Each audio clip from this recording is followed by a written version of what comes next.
I got to get to President Yoon coming out of prison.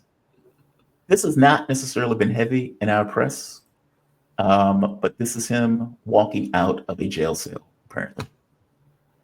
I, I guess the first question, how did he get out of prison, considering the man tried to literally take over South Korea?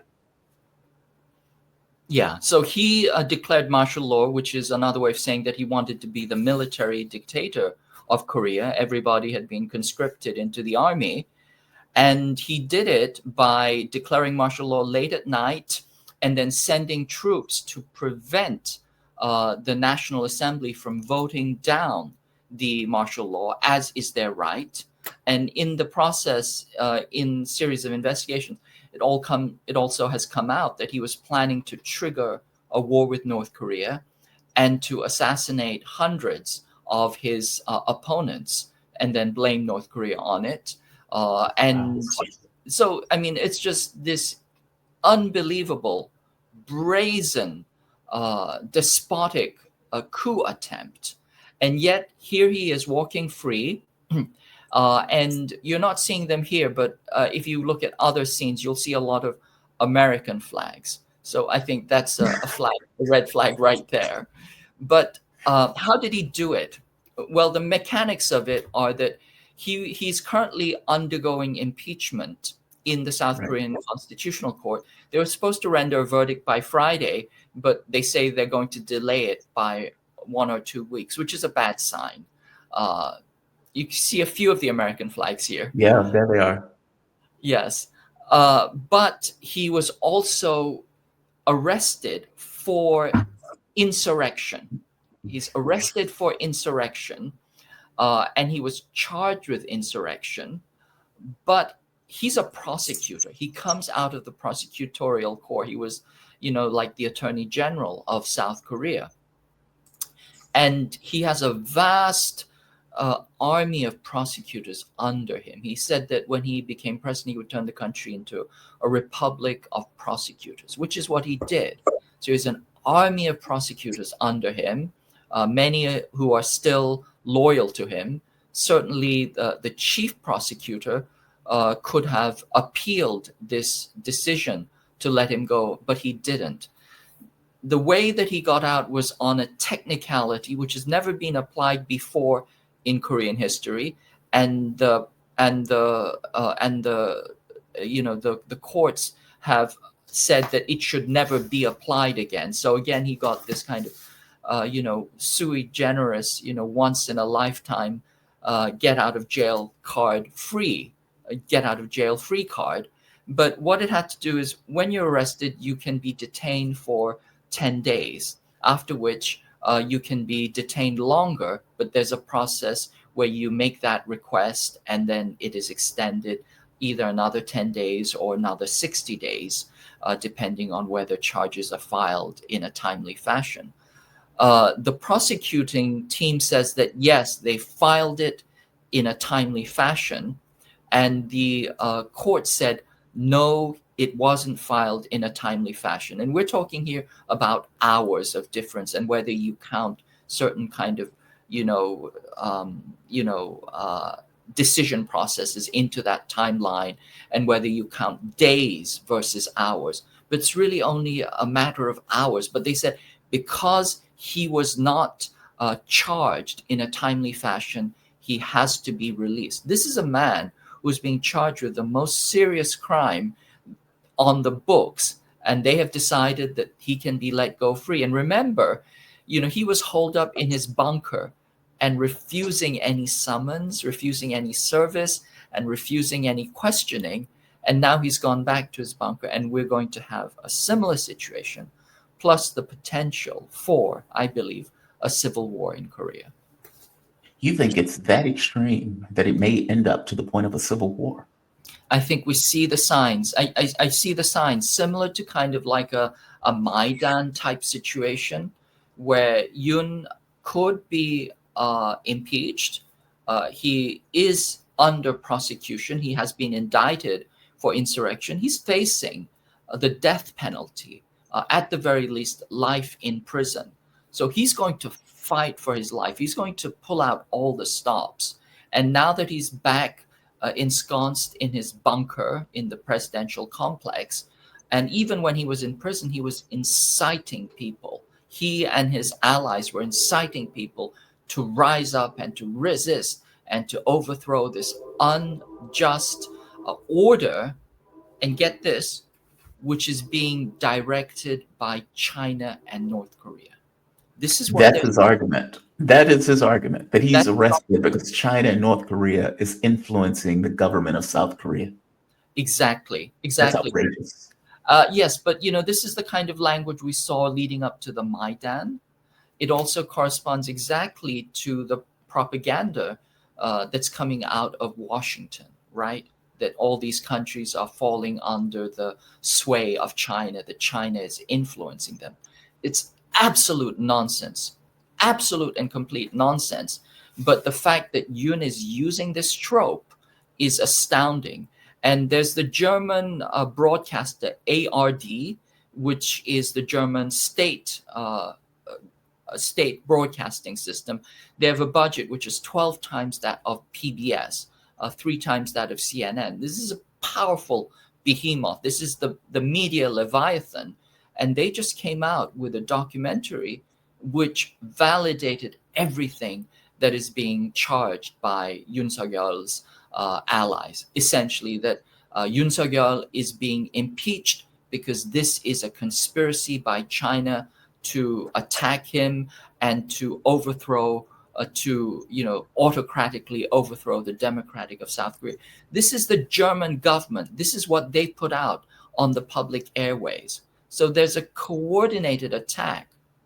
And this is the kind of situation that is the precursor or the precondition. It builds the preconditions, not only for civil war, but there's a template. It's a templated recipe that most recently we saw in the Ukrainian Maidan. Who's running South Korea currently? It's Choi Sang-mok. He is the Minister of Finance. And before that, it was Han Dok-soo, who was the Prime Minister. He was impeached because he refused to appoint judges to the Constitutional Court, which could impeach Yoon Suk-yeol.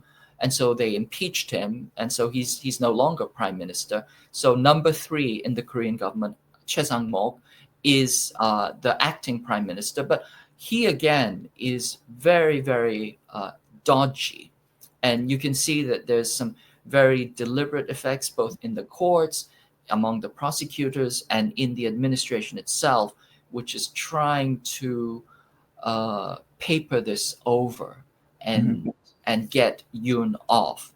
And if Yoon stays in power, if Yoon is not impeached, then we can be quite sure that there'll be another martial law. All hell will break loose if he comes back to power. All hell will break loose. And if he doesn't, and if he is impeached, it's not likely that he will go quietly either. And so there again, we're looking at massive civil disturbance and possibly civil war. But if he's impeached, he goes to prison or he's executed, correct? No. These are 2 different processes. Impeachment is purely an administrative process.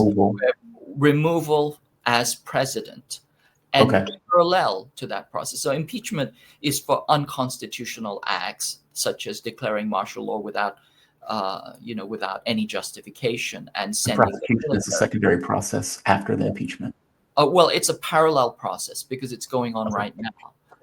Yes, because he has immunity as president, even as impeached president, he still has immunity from all crimes.